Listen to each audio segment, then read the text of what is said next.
So anyway, the video cut off, which I feared. So let's get down to the nitty gritty. So if you look at these wood cases, they're really in bad shape. Looks like there's been some reinforcement done. I know the shipper, I just got these shipped, reinforced them with some of this banding. But some of the old metal banding here, you can see how they banded the cases back and tried to keep them together and stuff. Look at that, see? Now you may ask, well, what the hell? What that means to the trained eye is these batteries have lasted a long time. They've even outlasted their wood cases. And the owners, to keep the batteries going, have tried to shore up the cases, with different means. So even though they've been patched together and stuff like that, that's not a bad thing. It means they last. They last and last and last. Here's some interesting things.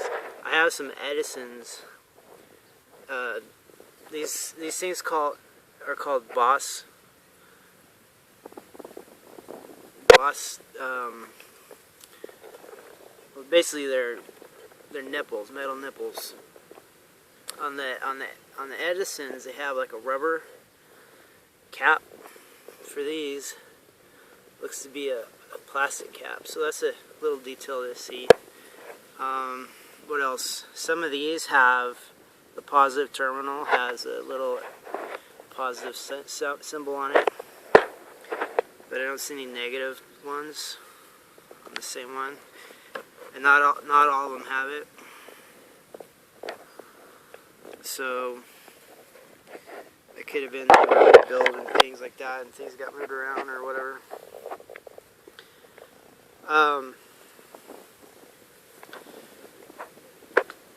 So problems I'm going to have. Okay, look at these inner cell connectors compared to my hand here.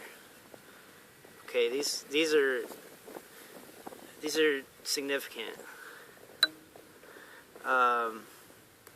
They're different from other connectors I've worked with. It's a big old hole, big hole. It's going to be a little tricky finding that. Probably have to get something custom made. They're heavy, even empty. These arrived empty.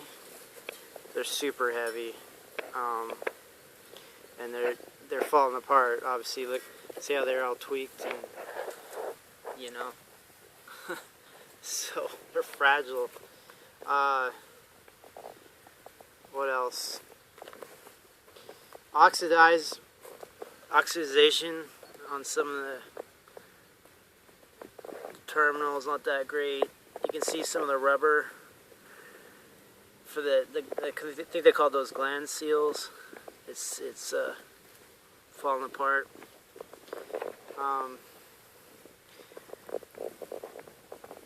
Most nickel iron and nickel cadmium manufacturers, they recommended that there was like a petroleum jelly that you put over all this to help retard the corrosion, and these need it. So I still don't know how many amp hours these are rated for. I'm a little disappointed, like, unless it's hidden under some of this. Oh wait, it is. Do you see that?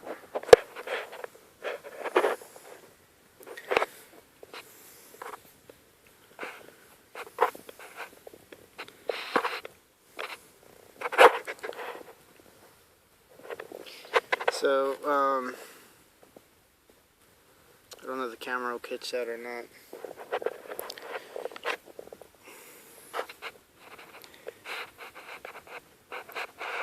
So, it reads DL8H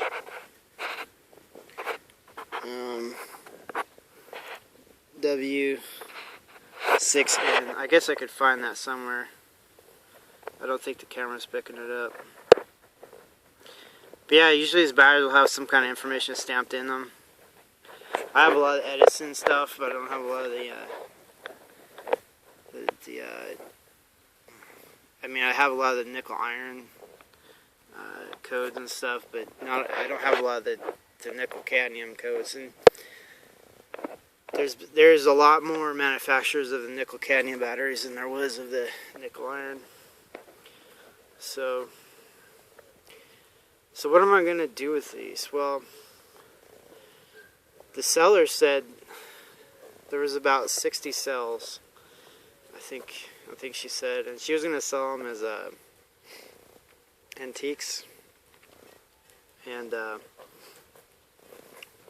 she was getting them broken apart and selling them individually. Well, she sold one cell to some guy, and he was mad because they weren't nickel iron, they were nickel cadmium. And then she said, well, you know, I just want to maybe sell them all, get rid of them. And I was like, yeah, I'm interested. So, so it's sort of like battery snobbery. Like, people get invested in, emotionally rolled up into some battery chemical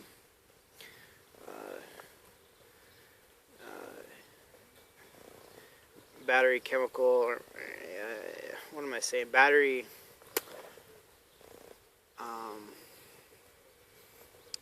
type. They get rolled up into it, and then they think that's the end all be all. I think a true battery master would appreciate all the different variants of makes and models and types and histories of batteries, and understand that just like golf clubs or something, you use a different battery for a different purpose. And that's what I want to be, just like a battery meister, and respect all the different battery types. But I wanted these because they're resistant to freezing. Well, freeze proof basically, until you get way down deep low in the unnaturally cold situations. So yeah, the electrolyte's like an antifreeze. I said that in the other video. So I want to do lithium batteries, but the problem is you can't replace the electrolyte on them. You use them,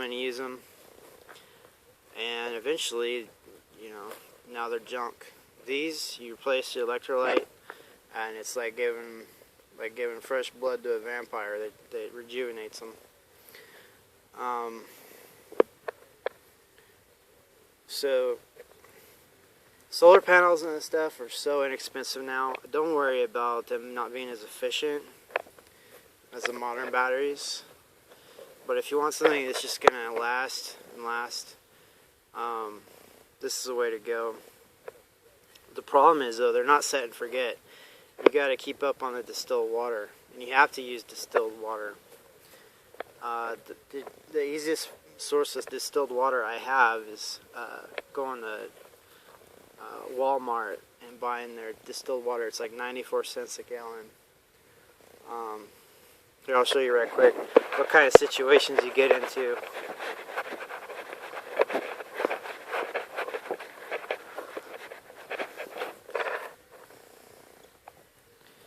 There's some of my solar panels. There's some back there too. There's some right there. The situation I want to tell you about, though, is I went and bought an antique water distiller, and I got to get it going. And it's like, I think it's about 1,500 watts, but it's almost all complete.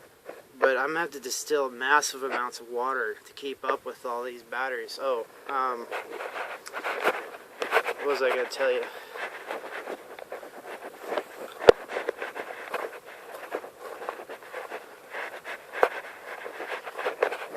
So, on water consumption between nickel iron and nickel cadmium doesn't use as much water as nickel iron. Nickel iron uses a heck of a lot of water, and you got to keep topping them up. So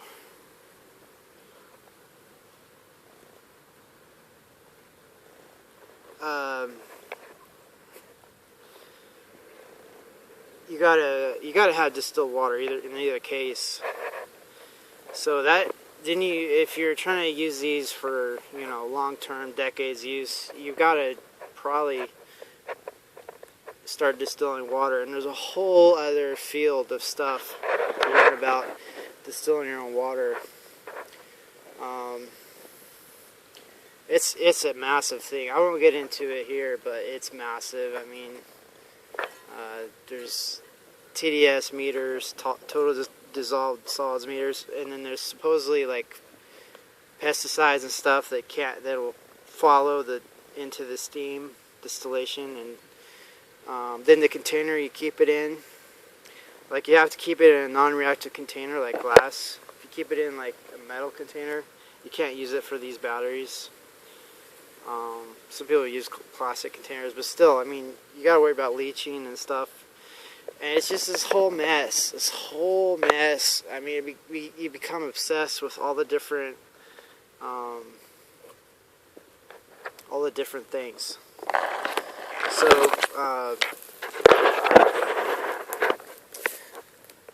So would I recommend people go with nickel iron or nickel cadmium? No and yes. The thing is, don't make them your first batteries. Get some lead acid deep cycle batteries and learn the ins and outs of things. Nickel iron and nickel cadmium batteries are they're not beginner friendly. With all the extra stuff you got to deal with, and even finding them. And I think what I'm gonna do with this YouTube channel is make some series of videos on these things. That way people have somewhere to go. Because when I started on this stuff, it was kind of here and there, all this information. So I'll do what I can do to make it easier on people. And the other thing too is a lot of these batteries, you're finding them at scrappers or at junkyards and stuff like that. People just want to get rid of them, but they don't understand if you just change the electrolyte with first KOH / lithium.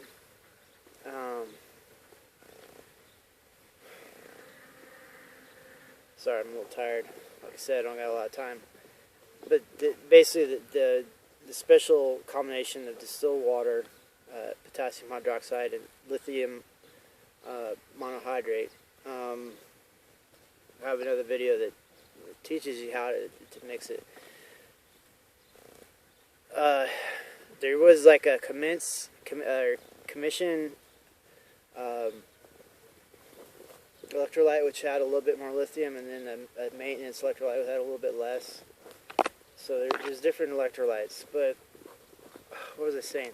Yeah, these are not beginner batteries.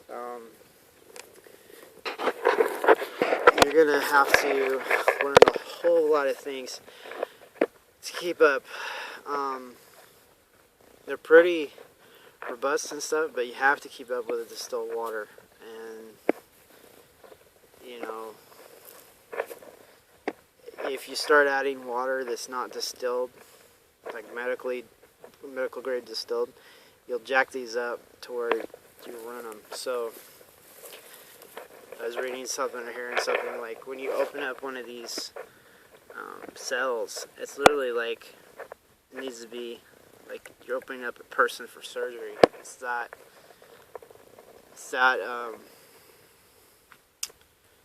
dire. You don't want any weird contaminants in that. So when you get these, you have to sign on getting them basically for life, because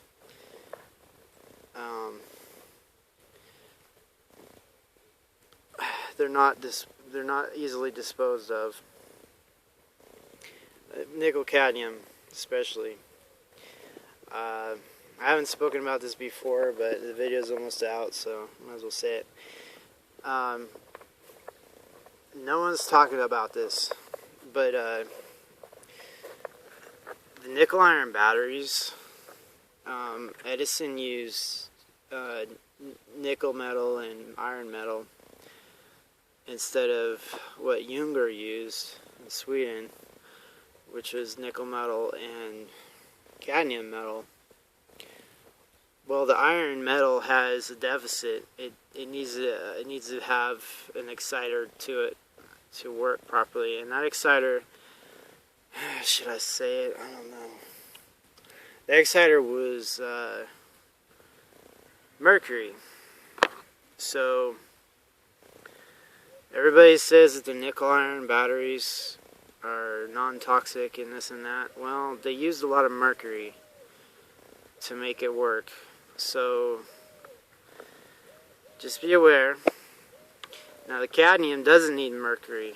It's a special reason to use cadmium and nickel cadmium batteries. But mercury and cadmium are both toxic. So if you get the new versions of these, look at the NDS, the material safety data sheet. It'll have it's like a recipe or an ingredients list of what's in your particular battery. And a lot of these so-called nickel iron batteries are really nickel cadmium batteries. To get around the special mercury sauce that the classic ones had. So realize that as long as this stuff's in the case, you're okay, right? Especially if the metal cases are nickel plated and corrosion resistant and stuff, should be alright. Now the ones that are the nickel cadmiums, and there's no nickel irons that are in plastic cases. Well, there is for the new and modern editions, never mind. But check their ingredients. But what I'm saying is, the newer versions of these, they don't use the metal cases anymore, and so you have to worry about the plastic cases getting too much sun or age and getting weak and breaking, splitting. Metal, you don't have to worry about it. So that'd be a reason to go for metal. Supposedly, I've read about it on a bunch of boards and things, like the old nickel irons. There's some way they would cross-connect some poles and things like that, and reverse current, reverse polarity, and it would clean the battery. There's something to that. I don't know. I need more details on that. But you couldn't do it with the plastic cases because they would, not for nickel cadmium, sorry, this is nickel iron, Edison's, but they would hook two poles together and then hook another case, or hook another, well, it'd be positive, I don't remember, I think the poles would be positive and the case would be negative, but because the case was metal, they could do that and it would purge the battery of contaminants or something. There's something to it. I don't know. I've never heard about it for the cadmium batteries. So just another thing that you can't do with the plastic cases. But if you can get a hold of these batteries in whatever iteration, they're a lot of fun to learn about. But you got to read and or learn or talk to somebody or listen to somebody that knows what they're doing, because it's just it's a huge thing. I wouldn't make them beginner batteries. And a lot of you see, I've been to, I was at this estate sale, and this old timer trained himself, he was a professor, and he trained himself about electronics and stuff, separate to his degree. And he had a bunch of nickel iron batteries and a bunch of nickel cadmium batteries, but people think they're just old batteries or liabilities, and nobody knew what they were good for, so I got those for a song. They're in one of my other videos. I gave them to a buddy so he could start learning on these things, but it's a big hassle. It's like, I'm afraid, it's the equivalent of giving a buddy like a Shetland pony so he could learn how to use it, but that's about as much care as it's going to take, and maybe it's not a good gift because he doesn't have a lot of time either. So anyway, what am I getting at?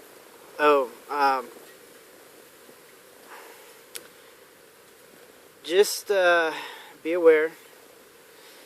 I'm going to have my hands full. I don't know how I'm going to have enough time to deal with these.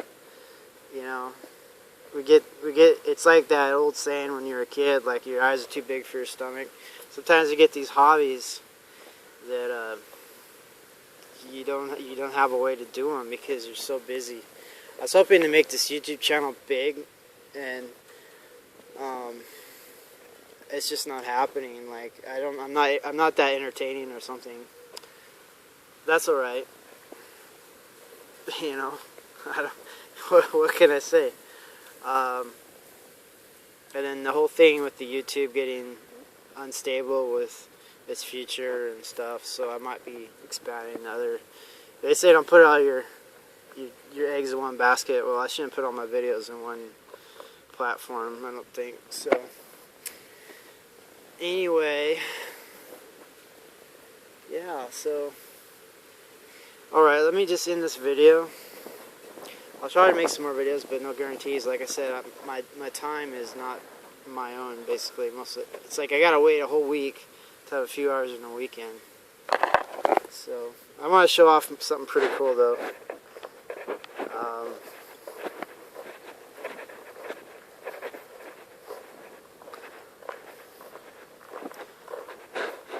So check this out. It's called the Rose of Sharon. There's actually two kinds. I grew them too close together, and they're like one big thing. It's like a flower tree. It's pretty cool. So there's two kinds next to each other. I just thought I'd show you that. But yeah, it's really windy. Excuse me.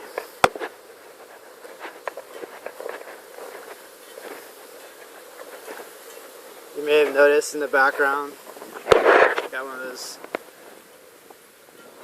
those wind generators from China. This is actually the second one I bought. I haven't put together yet, but I'd like to put some of this wind energy into batteries, and then I can benefit, because it's just blowing around wasting itself. Just wasted energy. I don't like that. Alright, so I think I'll end this video.